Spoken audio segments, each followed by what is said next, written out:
Hello সবাইকে, আশা করি সবাই ভালো আছেন। আজকের এই ভিডিওতে আমরা ফ্রিল্যান্সিং নিয়ে যা কিছু জানার আছে পুরো পৃথিবীতে সব কিছু জানার চেষ্টা করব। ফ্রিল্যান্সিং কিভাবে করে, ফ্রিল্যান্সিং করে কিভাবে মাসে 5-10 হাজার ডলার আয় করা যেতে পারে, ফ্রিল্যান্সিং শুরু করবো কেমনে, কোথায় যাব, কাজ পাবো কেমনে, কে কাজ দিবে, কেন কাজ দিবে, ফ্রিল্যান্সিং কী জিনিস, করে কি হবে, না করলে কি হবে, লাভ কি, ক্ষতি কি, মোটামুটিভাবে যা কিছু জানার আছে ফ্রিল্যান্সিংয়ের ব্যাপারে সব কিছু আমরা জানার চেষ্টা করবো এই একটা ভিডিওতে। ভিডিওটা একটু বড় হবে এই কারণে আমি নিচে টাইম স্ট্যাম্প দিয়ে দেবো যারা ইউটিউবে দেখবেন তাদের জন্য। যারা ইউটিউবে দেখছেন না তারা টাইম স্ট্যাম্প ব্যবহার করতে পারবেন না, কিছু করার নেই। আপনারা একটু টেনে টেনে কষ্ট করে, অন্য যেখানেই দেখছেন, ফেসবুকে দেখছেন হয়তো, সেখানে আপনারা একটু কষ্ট করে টেনে টেনে দেখবেন। ভিডিওটা যদি মনে হয় আপনাদের উপকারে এসেছে, ভিডিওটা পুরোটা দেখার পরেই তো আসলে বুঝবেন উপকারে এসেছে নাকি, বাট যদি মনে হয় উপকারে এসেছে অবশ্যই চেষ্টা করবেন ভিডিওটা শেয়ার করতে আপনার বন্ধুদের সাথে বা আপনার ফ্রেন্ড লিস্টের মানুষজনদের সাথে। তার কারণ ফ্রিল্যান্সিংয়ের ব্যাপারে আনফর্চুনেটলি 10 বছর 15 বছর ফ্রিল্যান্সিংয়ের দুনিয়ায় বাংলাদেশের প্রবেশের পরেও অনেক ধরনের মিসকনসেপশন আছে, অনেক ধরনের ভুল ধারণা আছে এবং এই কারণে ফ্রিল্যান্সিং বিষয়ে অনেক ধান্দাবাজিও হয়। চলেন শুরু করি ভিডিওটা। ফ্রিল্যান্সিং শিখতে হলে অবশ্যই ভালো গিটার বাজাতে পারতে হবে। যে ভালো গিটার বাজাতে পারে না সে কখনোই ভালো ফ্রিল্যান্সার হতে পারে না, ইটস আ ফ্যাক্ট। ফ্রিল্যান্সিং কী জিনিস এটা আমরা সবাই জানি তো, তাই না? যারা জানেন না তাদেরকে আমি একদম সহজ করে বোঝাই দিচ্ছি। ফ্রিল্যান্সিং বোঝা কোনো জটিল ব্যাপার না। আপনি একটা জিনিস চিন্তা করেন, বাংলাদেশকে কেন গার্মেন্টস শিল্পে এত উন্নত বলা হয়? এটা বলার কারণ হলো বাংলাদেশে খুব কম দামে গার্মেন্টস বানায় বাংলাদেশ এক্সপোর্ট করতে পারে। গার্মেন্টস বলতে আমি জামা কাপড় বোঝাচ্ছি। সো ধরেন কথার কথা, এই যে জামাটা আমি পরে আছি, এই জামাটার গায়ে বিড়ালের লোম লেগে আছে। এখন এই জামাটা আমি H&M থেকে কিনেছিলাম, আমার হয়তো 15 ইউরো খরচ হয়েছিল জামাটা কিনতে। 15 ইউরো মানে 1500 টাকা। H&M এর এই জামাটা বানাইতে $1 খরচ হওয়ার কথা না, 1 ইউরো খরচ হওয়ার কথা না। কেন? তার কারণ H&M জামাটা আয়ারল্যান্ডে বসে বানায় নাই। H&M এরকম লাখ লাখ জামা বাংলাদেশ টাইপ দেশ থেকে বানায় জাহাজে করে নিয়ে আসছে। যেই বাংলাদেশের গার্মেন্টসটা এই জামাটা বানিয়ে দিয়েছে, ওই বাংলাদেশের গার্মেন্টসটা একটা ফ্রিল্যান্সার। H&M বাংলাদেশ থেকে এই জামাটা বানায় নিয়ে আসছে। H&M এই জামাটা আউটসোর্স করেছে, অন্য আর একটা দেশ থেকে সোর্স করে নিয়ে আসছে। বোঝাতে পারছি আমি আপনাকে? ওটা হলো আউটসোর্সিং। আর বাংলাদেশের গার্মেন্টসটা যেটা করলো, উনার পার্সপেক্টিভ থেকে চিন্তা করলে এই জিনিসটা ফ্রিল্যান্সিং। এই সেম ব্যাপারটা আগে শুধু ফিজিক্যাল গুডস নিয়ে করা যেত, যে জিনিসগুলো ধরা ছোঁয়া যায় ওই জিনিসগুলো নিয়ে করা যেত। আমার পেঁয়াজ দরকার, আমি অমুক দেশ থেকে যে দেশে পেঁয়াজ সস্তা নিয়ে আসলাম।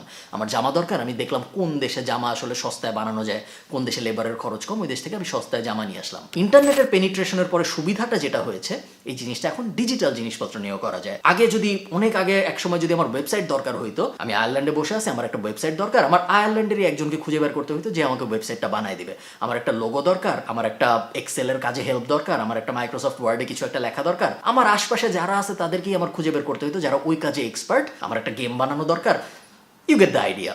আমার আশপাশের কোনো একটা মানুষকে খুঁজে বের করতে হইতো যে আমাকে এই কাজটা করে দিবে। ইন্টারনেট পেনিট্রেশনের সুবিধাটা যেটা হয়েছে, এখন আমার আশপাশের মানুষের উপর আমার আর নির্ভর করতে হচ্ছে না। ফিজিক্যাল ওয়ার্ল্ডে ওই যেভাবে H&M বাংলাদেশ থেকে জাহাজে করে গার্মেন্টস এনে H&M আয়ারল্যান্ডে বিক্রি করতো, ওই একইভাবে এখন আমরা ডিজিটাল ওয়ার্ল্ডে চাইলেই আমার যদি একটা ওয়েবসাইট দরকার হয়, আমি আয়ারল্যান্ডের একজনকে না খুঁজে রাঙামাটির একজনকে খুঁজে বের করতে পারি যে আমাকে ওয়েবসাইট বানায় দিবে। আমার লাভ সেম। আমি যখন তৃতীয় বিশ্ব থেকে বা দ্বিতীয় বিশ্ব থেকে একজনকে দিয়ে আমার ওই সেম কাজটা করাবো, ওই কাজটা করাইতে আমার প্রথম বিশ্বে যেই ধরনের খরচ হইতো, তৃতীয় বিশ্বে তার থেকে 10 ভাগের 1 ভাগ, 15 ভাগের 1 ভাগ খরচ হবে। আপনি নর্মালি চিন্তা করেন, আমার যদি আজকে একটা ওয়েবসাইট বানানোর দরকার হয়, আমি যদি আয়ারল্যান্ডের একটা এজেন্সিকে হায়ার করি ওয়েবসাইট বানানোর জন্য, আমার কাছ থেকে হয়তো 5000 ইউরো নেবে। কিন্তু এই সেম ওয়েবসাইট আমি যদি একটা ইন্ডিয়ান কোম্পানিকে হায়ার করি বা আমি যদি একটা বাংলাদেশি কোম্পানিকে হায়ার করি, তাহলে হয়তো আমি 1000 ইউরোতে ওটা করায় ফেলতে পারবো। এই ব্যাপারটা ওই যে বাংলাদেশের যে লোকটা আমাকে করে দিচ্ছে সেম ওয়েবসাইটটা, ওই বাংলাদেশি লোকটা ফ্রিল্যান্সার, আর আমি এই ক্ষেত্রে আউটসোর্স করতেছি ওয়েবসাইটটা। বোঝা গেছে ফ্রিল্যান্সিং কি জিনিস এবং আউটসোর্সিং কি জিনিস? চলুন আমরা কম্পিউটারে যাই, আমাদের আরও অনেক কিছু দেখতে হবে। ওর নাম মাকলু, তবে ওকে ওর ফলোয়াররা অনেক সময় ফ্রিল্যান্সার মাকলুও বলে এবং আরও অনেকে ওকে মাকলু স্যার বলেও সম্বোধন করে। ওর সামনের বইমেলায় একটা বই বের হবে, আমি অবশ্যই রেকমেন্ড করবো বইটা কিনবেন এবং রকমারি.com-এ 5 স্টার রেটিং দিবেন এই বইটাকে। ঠিক আছে মাকলু, সবাইকে বাই বলো, সবাই ফ্রিল্যান্সার হতে চায়। তো আপনার মনে হয়তো প্রশ্ন আসছে যে ভাই আমি সবই বুঝলাম, কিন্তু আমি ক্লায়েন্ট কিভাবে পাবো আসলে?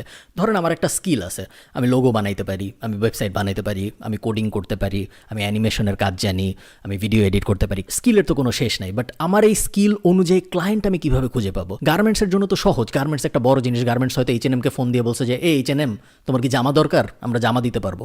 গার্মেন্টস হয়তো ফোন দিয়ে বলতে পারছে, বাট পুরো দুনিয়ায় একটা মানুষের কার কোন কাজ লাগবে, সেই কাজের স্কিল আমার আছে নাকি, এই সব কিছু আমি কিভাবে খুঁজে পাবো? এই জিনিসটা বোঝার জন্য আমাদের মার্কেট প্লেসের এর আইডিয়াটা বুঝতে হবে। মার্কেট প্লেস হলো এমন একটা জায়গা, আপনারা ফ্রিল্যান্সিং এর দুনিয়া মার্কেট প্লেস ওয়ার্ডটা অনেক বেশি খুঁজে পাবেন। মার্কেট প্লেস হলো এমন একটা জায়গা যেখানে ক্লায়েন্টরা বা পোটেনশিয়াল ক্লায়েন্টরা তাদের যে ধরনের কাজ লাগবে ওই ধরনের কাজের কথা বলে পোস্ট করে জব, এবং ওই জব পোস্টগুলো আপনি দেখতে পারবেন।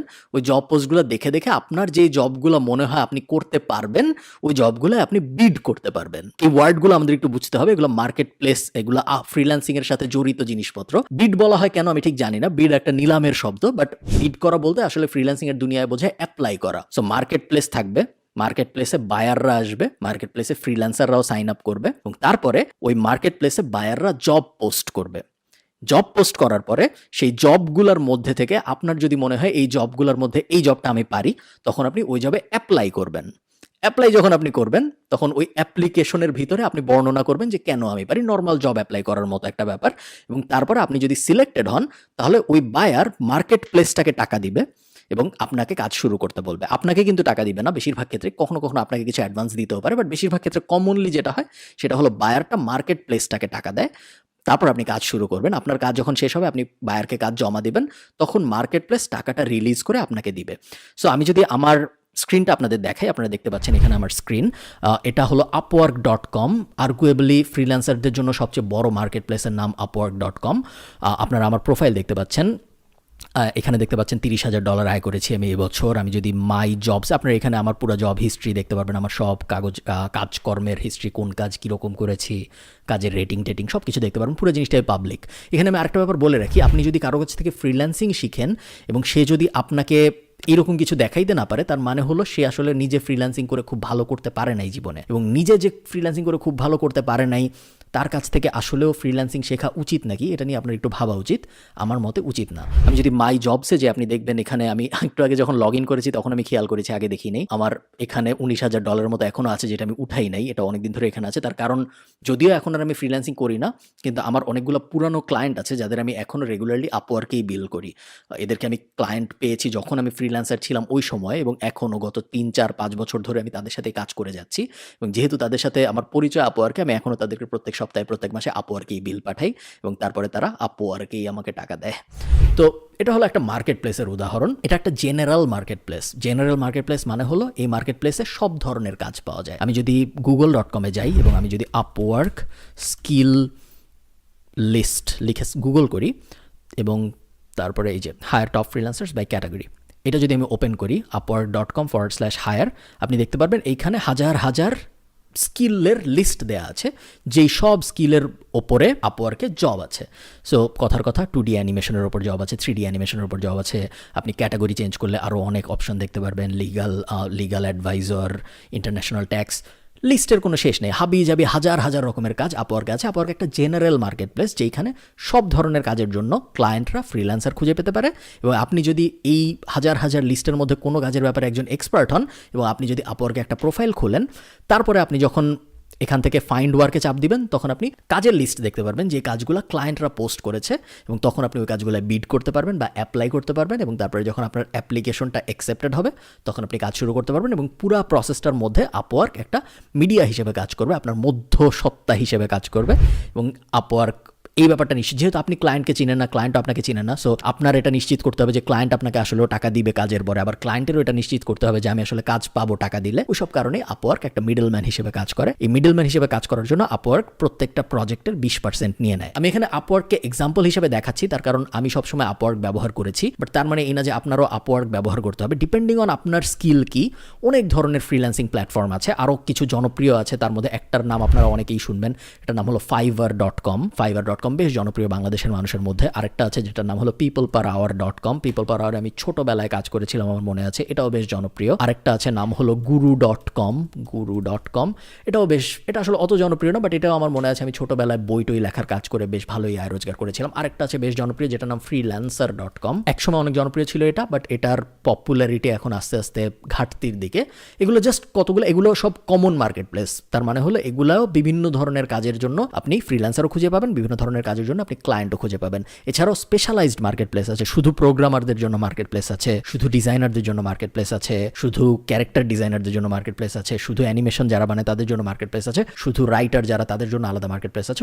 ওগুলো হলো স্পেশালাইজড মার্কেট প্লেস। আপনি যদি নতুন হন, আমার রেকমেন্ডেশন হবে আপনি জেনারেলাইজড মার্কেট প্লেসগুলোতেই থাকেন। জেনারেলাইজড মার্কেট প্লেসগুলোতে কাজ পাওয়া একটু কম্পারেটিভলি সহজ, এবং জেনারেলাইজড মার্কেট প্লেসগুলোতে কাজের ভলিউমও বেশি, মানে অনেক ক্লায়েন্ট প্রতিদিনই হাজার হাজার লাখ লাখ কাজ পোস্ট করে এখানে। তো ফ্রিল্যান্সিং কি জিনিস এটা আমরা জানলাম, মার্কেট প্লেস কি জিনিস এটা আমরা জানলাম, মার্কেট প্লেসে কিভাবে ক্লায়েন্ট এবং ফ্রিল্যান্সার একে অন্যকে খুঁজে নেয়, মার্কেট প্লেস কিভাবে ইন্টারমিডিয়ারি বা মধ্য মানব হিসেবে কাজ করে যেন ক্লায়েন্টের টাকাও লস না হয়, আবার আপনিও যেন কাজ দিয়ে টাকা পান, ওসব ব্যাপারে আমরা এখন আইডিয়া পেয়ে গিয়েছি। এখন আমাদের অ্যাকচুয়াল নিটিগ্রিটি ডিটেইলে যেতে হবে যে আমি আসলে শিখবোটা কি, আমি ফ্রিল্যান্সার হব কিভাবে।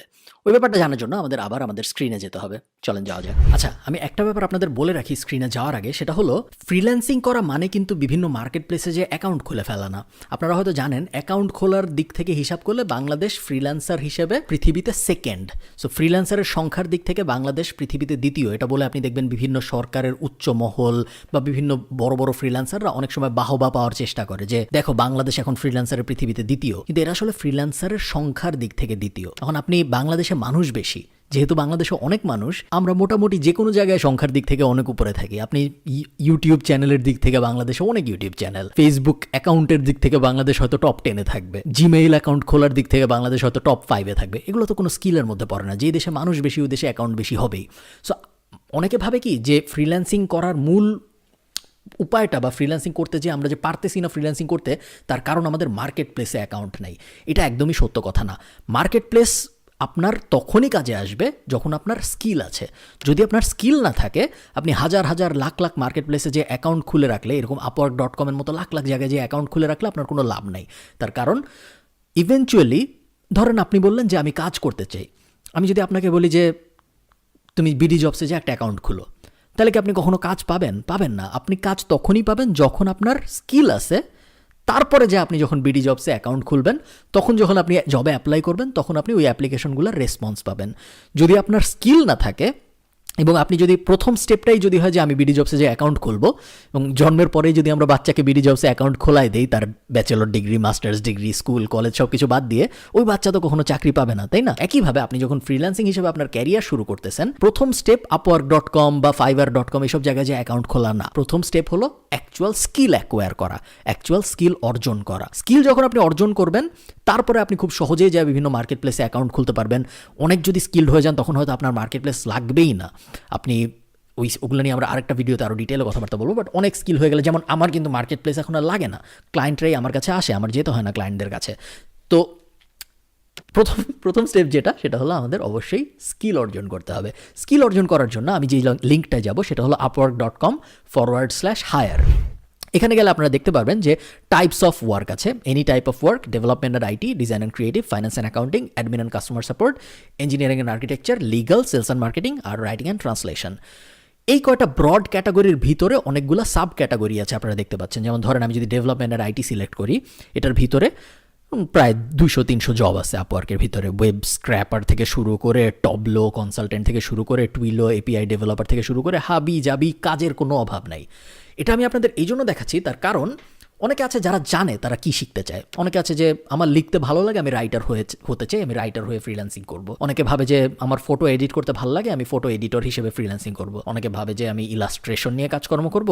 যে দেখেন আমার এখানে একটা ইলাস্ট্রেশন করা আছে, বার্টোজ, আমরা একটা বাগ বানানোর চেষ্টা করছিলাম। অনেকে ভাবে যে আমরা ইলাস্ট্রেশন নিয়ে কাজ করব, ইলাস্ট্রেশন করে আমরা ফ্রিল্যান্সার হব ইলাস্ট্রেটর হিসেবে। আপনি যদি অলরেডি জানেন আপনি কি নিয়ে ফ্রিল্যান্সিং করতে চান, তাহলে এই স্টেপটা আপনার জন্য না। এই স্টেপটা তাদের জন্য যারা জানে না তারা কি নিয়ে ফ্রিল্যান্সিং করবে। সো আমি ধরে নিচ্ছি আপনি জানেন না আপনি কি নিয়ে ফ্রিল্যান্সিং করবেন, আপনি ভাবতেছেন যে কি নিয়ে ফ্রিল্যান্সিং করা যায়। আমি এই লিঙ্কটায় আসবো। এই লিঙ্কটা আসার পরে আমি এখান থেকে একটা ব্রড ক্যাটাগরি সিলেক্ট করব। এই 7টা যে ক্যাটাগরি আছে, ডেভেলপমেন্ট, ডিজাইন ইত্যাদি ইত্যাদি, এগুলোর মধ্যে থেকে আমি একটা ব্রড ক্যাটাগরি সিলেক্ট করবো, যেই ক্যাটাগরিতে আমার একটু আগ্রহ আছে। সো কথার কথা ধরেন আমি admin and customer support select করলাম। আমি ধরে নিলাম অ্যাডমিন অ্যান্ড কাস্টমার সাপোর্টে আমার আগ্রহ আছে। নেক্সট কাজ, অ্যাডমিন অ্যান্ড কাস্টমার সাপোর্টের ভিতরে আমি 38টা সাব সেগমেন্ট দেখতে পাচ্ছি। এখন আমার চিন্তা করতে হবে এগুলোর কোনটার ভিতর আমার আগ্রহ আছে। ধরেন আমি ঠিক করলাম আমার ট্রান্সক্রিপশনের উপরে আগ্রহ আছে, বা আমি আরও সহজ কিছু ধরি, এক্সেল এক্সপার্ট। এটা আমি সিলেক্ট করলাম। এক্সেল এক্সপার্ট আমি যখন সিলেক্ট করবো আমি ফ্রিল্যান্সারদের দেখতে পারবো যেই ফ্রিল্যান্সাররা এক্সেল এক্সপার্ট হিসেবে খুব ভালো করতেছে এখন আপওয়ার্কের ভিতরে। এখন আমি যেটা করবো আমি সি মোরে ক্লিক করবো। আমি অনেকগুলো জব যে ফিল আপ করেছে অলরেডি এরকম একজনের প্রোফাইল খুঁজতে চাই। সো এই যে সাবুকে উনি 111টা জব ফিল আপ করেছে আমি দেখতে পাচ্ছি, মানে উনি 111টা প্রজেক্টে কাজ করেছে এ পর্যন্ত। সো আমি যদি সি মোরে ক্লিক করি, সি মোরে ক্লিক করলে উনার প্রোফাইলটা ওপেন হবে। একটু আগে আমি ভিডিও শুরুতে যেরকম আমার প্রোফাইল ওপেন করে দেখাচ্ছিলাম সেরকম আমরা সাবু কুমারের প্রোফাইলটা ওপেন করলাম। এখন উনি $10,000 আয় করেছে এখন পর্যন্ত, এবং কত ডলার আয় করেছে এটা আমাদের দেখতে হবে। তার কারণ আমরা জানতে চাই যে স্কিলটা আমরা সিলেক্ট করতেছি ওই স্কিলে অলরেডি সাকসেসফুল ফ্রিল্যান্সার আছে নাকি। যদি আমরা দেখি যে স্কিলটা আমরা সিলেক্ট করছি ওই স্কিলের ভিতরে মাত্র 5টা ফ্রিল্যান্সার আছে, তাদের কেউই $500 বেশি আয় করে নেই, তাহলে ওই স্কিলটা সিলেক্ট করা উচিত হবে না, কারণ ওই স্কিলের ভিতরে হয়তো এনাফ কাজই নেই। এক্ষেত্রে আমরা দেখতে পাচ্ছি $10,000 আয় করেছে উনি। এবং আমরা যদি একটু নিচে নামি আমরা জবগুলো দেখতে পারবো। জবগুলো আমরা খুব ভালো মতো পড়বো, কারণ জবগুলো পড়লে আমরা বুঝতে পারবো ওই ধরনের জব আমি করতে চাই নাকি। সো প্রথম জবটা যেটা উনি ফিল আপ করেছে, উনি অগাস্টের 5 তারিখে এই জবটা করেছে। অগাস্টের 5 থেকে নভেম্বরের 25 তারিখ পর্যন্ত উনি এই কাজটা করেছে। আমি যদি জবটার উপরে ক্লিক করি এবং তারপরে একটা প্রাইভেট জবের ডিটেলস দেখা যায় না। সো আমি যদি ওটাই ক্লিক না করে আরেকটা জবে ক্লিক করি যেটা ওপেন, ধরেন কথার কথা আমি সেকেন্ড পেজে যাই, ওনার অনেক জব আমরা দেখতে পাচ্ছি। ক্লিক করলাম, জব ডেসক্রিপশন দেখতে পাচ্ছি আমরা। জব ডেসক্রিপশন কি? We are looking for manual data entry professional who can work for us in short term assignment. We have to start work immediately. If you have dedicated work nature please apply. So একটা client এই জিনিসটা লিখে post করেছিল, তাদের একটা data এন্ট্রির মানুষ দরকার। এরপরে এই সাবুজে উনি অ্যাপ্লাই করেছে এবং উনি অ্যাপ্লাই করার পরে উনি এই কাজটা পেয়েছে। কাজটা পাওয়ার পরে উনি কত টাকা পেয়েছে? $60 পেয়েছে সম্ভবত এই জবটা থেকে। এটাই ক্লিক করেছিলাম না। সো এইগুলো এইভাবে যখন আপনি প্রত্যেকটার জবের ডেসক্রিপশন পড়বেন, আবারও আমরা ব্যাকে চলে যাব। ব্যাকে চলে যেয়ে আমরা আরেকটা ক্যাটাগরি সিলেক্ট করব। আরেকটা ক্যাটাগরি সিলেক্ট করে আবার ওখান থেকে ফ্রিল্যান্সার সিলেক্ট করব। ফ্রিল্যান্সার সিলেক্ট করে ওই ফ্রিল্যান্সার কি কি জব করেছে ওই জবগুলোর ডেসক্রিপশন পড়বো। এই পুরো প্রসেসটা আমরা যখন বারবার রিপিট করতে থাকবো তখন আমরা খুব সহজে না, আপনার হয়তো 7 থেকে 10 দিন লেগে যাবে, বাট ইভেনচুয়ালি আমরা বুঝে যাব যে আমরা কোন ক্যাটাগরিতে কোন স্কিলের আন্ডারে কাজ করতে চাই, কোন স্কিলটা আমরা আসলে শিখতে চাই। ওটা যখন আমরা সিলেক্ট করে ফেলতে পারবো যে কোন স্কিল আমরা শিখতে চাই, তারপরেই আমরা অ্যাকচুয়ালি নেক্সট স্টেপে মুভ করতে পারবো, যেটা হলো সেই স্কিলটা অ্যাকচুয়ালি শেখা। আমাদের কিন্তু এখনো আপওয়ার্ক বা এরকম কোনো মার্কেট প্লেসে অ্যাকাউন্ট খোলার কোনো দরকার নেই। আমরা এখনো স্কিলই শিখি নাই, আমরা এখনো স্কিল শেখার ফেজে আছি। আমরা মার্কেট প্লেসের ভিতরে গিয়েছি, আমরা মার্কেট প্লেসে রিসার্চ করছি, তার কারণ আমরা জিনিসটা টপ ডাউন স্টাইলে করতে চাই। আমরা আগে দেখতে চাই কি কি জবের ডিমান্ড আছে, তারপর ওখান থেকে ব্যাক ট্র্যাকে এসে ওই জিনিসগুলো শিখতে চাই। উল্টা না, অনেকে আছে আমরা আগে শিখি তারপর যাই দেখি আপওয়ার্কে ওই রিলেটেড কোনো কাজই নেই, তখন তো আমাদের পুরো শেখাটাই ওয়ার্থলেস হয়ে গেল, তাই না? তো আমরা উল্টাভাবে করবো, আমরা আগে আপওয়ার্কে যাব, বা আপওয়ার্কে যেতে হবে তা না, আপনি সেম কাজ ফাইবারে যেও করতে পারেন, যে কোনো মার্কেট প্লেসে যে আপনি করতে পারেন। দেখেন এই যে উপরে গ্রাফিক ডিজাইন, ডিজিটাল মার্কেটিং, বিভিন্ন ক্যাটাগরি আছে, ক্যাটাগরির ভিতরে সাব ক্যাটাগরি আছে। ওই সাব ক্যাটাগরির কোনো একটা যদি আপনি সিলেক্ট করেন তাহলে ওই সাব ক্যাটাগরির ভিতরে বিভিন্ন গিগ দেখতে পারবেন আপনি। এটা 22টা বিক্রি হয়েছে, এটা 205টা বিক্রি হয়েছে, এটার 71টা বিক্রি হয়েছে। সো আমরা বুঝতে পারি মোটামুটিভাবে কভার লেটারের একটা ডিমান্ড আছে মার্কেটে। এই ব্যাপারটা বোঝা জরুরি যে কোন জিনিসের ডিমান্ড আছে মার্কেটে। না বুঝে আমরা হঠাৎ করে যদি একটা জিনিস শেখা শুরু করি, ওইটা আমার বড় ভাই শিখছে দেখে বা ওই বিষয়ে কোচিং আছে দেখে, এবং তারপরে যখন আমরা সব শেখা শেষ করে আপওয়ার্ক বা এরকম মার্কেট প্লেসে কাজ করতে যাব, তখন যখন আমরা দেখবো কাজ নাই, তখন কিন্তু আমাদের পুরো ব্যাপারটা হতাশার জীবন হয়ে যাবে। ওটা করা যাবে না। অ্যাকচুয়াল স্কিল কি শিখবো এটা আমরা এখন ডিসাইড করে ফেললাম। নেক্সট স্টেপ হলো ওই স্কিলটা অ্যাকচুয়ালি শেখা। এটা সবচেয়ে গুরুত্বপূর্ণ স্টেজ। এই স্টেজ যদি ঠিক মতো না হয় তাহলে অন্য কোনো কিছুর কোনো মানে নেই। অনেক মানুষ আছে যাদের সব কটা ফ্রিল্যান্সিং মার্কেট প্লেসে অ্যাকাউন্ট আছে, বাট তাদের অ্যাকচুয়াল স্কিলটাই নেই, এই কারণে তাদের কোনো আয় রোজগার নেই। অনেকে আছে অল্প একটু কাজ পারে, হাজার হাজার মার্কেট প্লেসে অ্যাকাউন্ট, কিন্তু তাদের মাসে ইনকাম দেখা যায় $50 ক্রস করে না। $50 বা $100 আয় করার জন্য ফ্রিল্যান্সিং করার কোনো দরকার নেই। $100 মানে মাত্র 8,000 টাকা। 8,000 টাকা আয়ের জন্য ফ্রিল্যান্সিং করে কোনো লাভ নেই। 8,000 টাকা আয়ের জন্য অন্য আরো অনেক ভালো ভালো উপায় আছে। যে কোনো ধরনের ব্যবসা, ফেসবুক কমার্সও শুরু করলে আপনি ফ্রিল্যান্সিং এর থেকে অনেক সহজে 8,000 টাকার ইকুইভ্যালেন্ট থেকে অনেক বেশি আয় করে ফেলতে পারবেন। যাও, আমি র্যান্ট শেষ করি। কোনো কিছু শেখার জন্য ফার্স্টেই আপনার যে কাজটা করতে হবে সেটা হলো আপনার নেইবারহুড এফেক্ট ফলো করতে হবে। নেইবারহুড এফেক্ট কি জিনিস? নেইবারহুড এফেক্টের মানে হলো আমরা যেখান থেকে ইনফরমেশন কনজিউম করি ওই জায়গায় আমরা যা শিখতে চাই তা আমরা অটোমেটিক্যালি প্লেস করে দিব, যেন নেক্সট টাইম আমরা যখন ওই জায়গায় যাব কনজিউম করতে কোনো কিছু, তখন আমরা যেন এই জিনিসটা ন্যাচারালি ওখানে পাই। আমি একটা এক্সাম্পল দিয়ে বলি, তাহলে আমাদের বুঝতে খুব সুবিধা হবে। যেমন ধরেন আমি ঠিক করলাম আমি এক্সেলের কাজ শিখবো। এখন আমি যেটা করব, আমি ইউটিউবে যাব, কিছু আজাইরা চ্যানেল আনসাবস্ক্রাইব করব এবং এক্সেল রিলেটেড কিছু চ্যানেলে সাবস্ক্রাইব করব। এতে করে যেটা হবে, কালকে যখন আমি ইউটিউবে এমনিই মজা করতে যাব, এমনিই নর্মাল ভিডিও দেখতে যাব, তখন আমি কিছু এক্সেলের ভিডিও দেখতে পারবো আমার ইউটিউবের হোম পেজে। সো ন্যাচারালি যখন ওই জিনিসটা আমার চোখের সামনে আসতে থাকবে, তখন আস্তে আস্তে আমি ওই বিষয়ে ক্লিক করা শুরু করবো এবং জানা শুরু করবো। এটা কি বলে? Neighbourhood effect. এবং এই জিনিসটা আপনার শুধু ইউটিউবে করতে হবে তা না, আপনি ফেসবুকে যান, আজাইরা কিছু গ্রুপ থেকে লিভ নেন এবং তারপরে এক্সেল বিষয়ে কিছু গ্রুপে জয়েন করেন। এতে করে যেটা হবে, কালকে যখন আপনি ফেসবুকে লগ ইন করবেন, আপনি হয়তো লগ ইন করছেন আপনার বন্ধুর ছবিতে কমেন্ট করতে, কিন্তু ওই বন্ধুর ছবিতে কমেন্ট করার সময় উপরে বা নিচে আপনি দেখবেন যে কয়েকটা গ্রুপের পোস্ট, যে গ্রুপের টাইপের পোস্টগুলো ইম্পর্টেন্ট।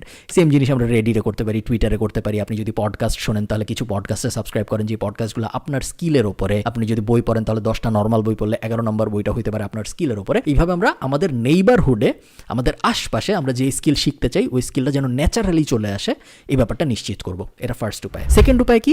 সেকেন্ড উপায় হলো আমাদের একটা অনলাইনে বা অফলাইনে কোর্স করতে হবে। খুব বেশি সাবধান থাকতে হবে, কারণ বেশিরভাগই ভুয়া কোর্স। বেশিরভাগ মানুষ কোর্স এজন্যই করায় কারণ তাদের আয়ের একমাত্র উপায় কোর্স ছাড়া তাদের অন্য কোনো আয়ের উপায় নেই। কেউ হয়তো অনেক আগে ফ্রিল্যান্সিং করে কখনো $50 আয় করছে, ওই $50 বেচে খেয়ে সে কোর্স করাই যাচ্ছে। এরকম অনেক মানুষ আছে।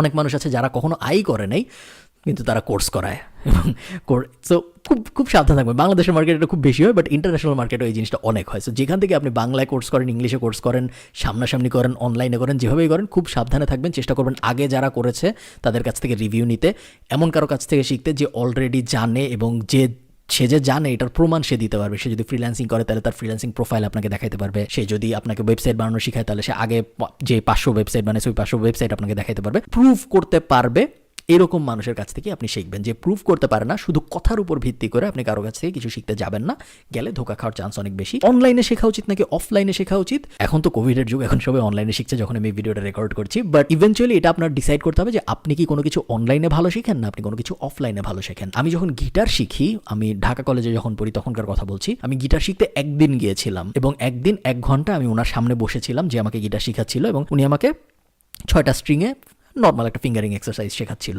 ওই একদিন যে আমি আর কখনো গিটার শিখতে যাইনি জীবনে, কিন্তু আমি কিন্তু গিটার ভালোই বাজাতে পারি, কারণ পুরো জিনিসটা আমি অনলাইনে শিখেছি। যদি আমি অনলাইনে না শিখে লাইভ গিটার শেখার চেষ্টা করতাম তাহলে আমার কখনো গিটার শেখা হইতো না, কারণ ওই সামনে যে 1 ঘন্টা বসে থেকে বোরিং একটা কাজ করতে হয় ওই জিনিস আমি কখনো করতে পারতাম না। অন দ্য আদার হ্যান্ড এমন মানুষ অনেক আছে যারা অফলাইনে গিটার শিখেছে এবং তুখোর গিটার বাজায়, খুব ভালো গিটার বাজাতে পারে, তাই না?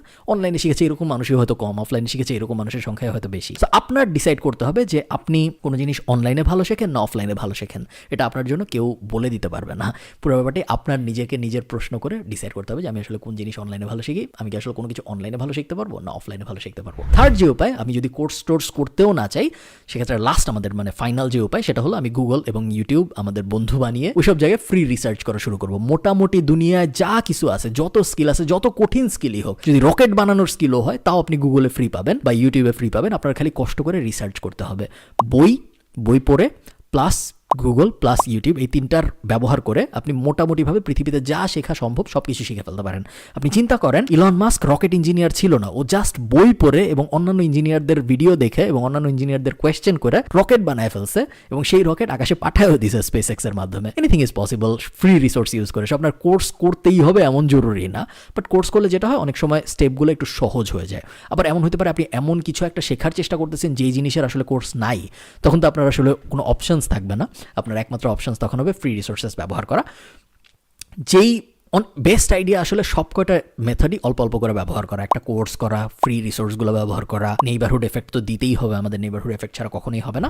এবং এই 3টার বাইরে আপনার আগে ওই ইন্ডাস্ট্রিতে, যেই স্কিল ইন্ডাস্ট্রিতে আপনি কাজ করতে চাচ্ছেন, যেই স্কিল আপনি আগের স্টেজে সিলেক্ট করেছিলেন, ওই স্কিলের এমন কোনো মানুষের সন্ধান যদি আপনি পান, আপনি যেহেতু নেইবারহুডে আছেন এখন, তার মানে আপনি ওই সেম ফেসবুক গ্রুপগুলো আছেন, সেম ইউটিউব চ্যানেলগুলো আছেন, সেম রেডিট অ্যাকাউন্টগুলো আছেন, ওই মানুষগুলোকে জিজ্ঞেস করেন তারা কিভাবে শিখছে। জিজ্ঞাসা করতে হবে না, অনেক মানুষ ফ্রিতেই পোস্ট করে এইসব ব্যাপারে। আপনি যদি গুগল করেন how I become a graphic designer বা how I become an Excel specialist, এই ধরনের জিনিসপত্র যদি আপনি গুগল করেন, অনেক মানুষ তাদের অভিজ্ঞতা লিখে রেখেছে অনলাইনে আপনার পড়ার জন্য। ওগুলো যদি আপনি পড়েন, তারা কীভাবে শিখছে আপনি জানতে পারবেন, এবং তারা যেভাবে শিখছে আপনিও সেভাবে শিখতে পারবেন। তারা পারছে, আপনার না পারার কোনো কারণ নেই। লাস্ট যে ব্যাপারটা বলে আমি ভিডিওটা শেষ করবো সেটা হলো ফ্রিল্যান্সিং কিন্তু এক ধরনের চাকরি। অনেকে বলে যে আমি চাকরি করবো না, আমি ফ্রিল্যান্সার হব। চাকরি করা এবং ফ্রিল্যান্সার হওয়ার মধ্যে তেমন কোনো ডিফারেন্স নেই। একটা বড় ডিফারেন্স আছে, সেটা হলো চাকরি যখন আপনি করেন তখন আপনি একটা নির্দিষ্ট সময়ে চাকরি করেন, 9টা থেকে 5টা, 8টা থেকে 6টা, যেটাই আপনার সময় হোক, একটা নির্দিষ্ট সময়ে আপনি চাকরি করেন এবং আপনি একজনের চাকরি করেন, একটা কোম্পানির চাকরি করেন। আপনি যখন ফ্রিল্যান্সার তখন আপনার নির্দিষ্ট কোনো সময় নেই, অ্যাজ লং অ্যাজ আপনি কাজ ডেলিভারি দিতে পারছেন। আপনার কোন সময় আপনি ডেলিভারি দিচ্ছেন এটা খুব একটা জরুরি না, এবং আপনি একজনের কাজ করেন না, আপনি একই সাথে অনেক মানুষের কাজ করেন। আবার আমরা ভিডিওর শুরুর গার্মেন্টসের এক্সাম্পলটা ফেরত যাই। ওই যে গার্মেন্টস আমাদের, ধরেন কোথায় গার্মেন্টস থাকে, টঙ্গিতে বা যেখানেই গার্মেন্টস থাকে, সেই গার্মেন্টসগুলো কিন্তু শুধু একটা কোম্পানির জন্য জামা বানায় না, সেই গার্মেন্টসরা অনেকগুলো কোম্পানির জন্য জামা বানায়, কারণ ওটা একটা ফ্রিল্যান্স গার্মেন্টস। একইভাবে আপনি যখন ফ্রিল্যান্সার, আপনি একসাথে অনেকগুলো ক্লায়েন্টের কাজ করবেন, এটা একটা ডিফারেন্স, বাট দিন শেষে ওটা কিন্তু এক ধরনের চাকরি। সো ফ্রিল্যান্সিং কখনো আপনার এন্ড গোল হওয়া উচিত না। ফ্রিল্যান্সিং একটা স্টার্টিং পয়েন্ট, বাট ইভেনচুয়ালি আপনার চিন্তা করতে হবে এই ফ্রিল্যান্সিং স্কিলটাকে আমি কিভাবে একটা ব্যবসায় রূপান্তর করতে পারবো। আমি এক্সেল স্পেশালিস্ট হিসেবে আমার ফ্রিল্যান্সিং ক্যারিয়ার শুরু করেছি, খুব ভালো কথা। এখন আমি এক্সেল কনসালটেন্সি বিষয়ক একটা ব্যবসা কীভাবে দাঁড় করাবো, এবং তারপরে ফ্রিল্যান্সিংয়ের মাধ্যমে আমি যেই ক্লায়েন্টগুলো পেয়েছি ওই ক্লায়েন্টগুলোকে কীভাবে আমি মার্কেট প্লেস থেকে বাইর করে নিয়ে এসে আমার এজেন্সির, আমার যে এক্সেল কনসালটেন্সি বিষয়ক আমার যে কোম্পানিটা আমি দাঁড় করালাম ওইটার ক্লায়েন্ট বানাতে পারবো। ফ্রিল্যান্সিং যদি আপনি করতে থাকেন, অনেকগুলো সমস্যা আপনার সারা জীবন ফেস করতে থাকতে হবে। সেটা হলো আপনি যখনই একটা জবে বিড করবেন বা অ্যাপ্লাই করবেন, আপনার সাথে আরও লাখ লাখ মানুষ অ্যাপ্লাই করবে। আপনি যখন বিডি জবসে বা আপনি যখন ইস্টার্ন ব্যাংক লিমিটেডে বা ব্র্যাক ব্যাংকে অ্যাপ্লাই করেন, আপনার সাথে শুধু বাংলাদেশি মানুষ অ্যাপ্লাই করে। বাট আপনি যখন একটা ফ্রিল্যান্সিংয়ে কোনো একটা জবে বিড করবেন বা অ্যাপ্লাই করবেন, আপনার সাথে পুরো পৃথিবীর ওই স্কিলড মানুষজন অ্যাপ্লাই করবে। সো কম্পিটিশন অনেক বড়। ওই কম্পিটিশনের মধ্যেই যদি আপনি বছরের পর বছর ফ্রিল্যান্সার হিসেবে থেকে যান, তাহলে আস্তে আস্তে আপনার ডিক্লাইন করা শুরু হবে এবং নতুন নতুন যারা আছে তারা রাইজ করা শুরু করবে। ওই জিনিস আপনি করতে চান না, ওই জিনিস করতে চাওয়ার কোনো কারণও নেই। এই কারণে যত তাড়াতাড়ি সম্ভব আপনার উচিত হবে ফ্রিল্যান্সার হিসেবে আপনার ক্যারিয়ার শুরু করতে, বাট ইভেনচুয়ালি ফ্রিল্যান্সিং থেকে বের হয়ে নিজের একটা কোম্পানি দাঁড় করায় ফেলতে। কোম্পানি কীভাবে দাঁড় করাইতে হবে, ফ্রিল্যান্সার থেকে মুভ করে কীভাবে এজেন্সি লাইফে চলে যেতে হবে, বা ফ্রিল্যান্সিং আমি যে স্কিলটা নিয়ে করতাম ওই স্কিলটাকেই কীভাবে আমি কনভার্ট করে একটা ব্যবসায় রূপান্তর করব, এই বিষয়ে আমি হয়তো অন্য কোনো একটা ভিডিওতে কথা বলবো। যদি আপনারা আসলেই চান আমাকে জানাবেন কমেন্টে। ভালো থাকেন সবাই। এই ভিডিওটা অনেক বড় হয়ে গিয়েছে, আমি দুঃখিত এই ভিডিওটা বড় হয়ে গেছে এই জন্য, বাট আশা করি আপনারা কিছু শিখতে পেরেছেন। ভালো থাকবেন, দেখা হবে পরের ভিডিওতে। টাটা।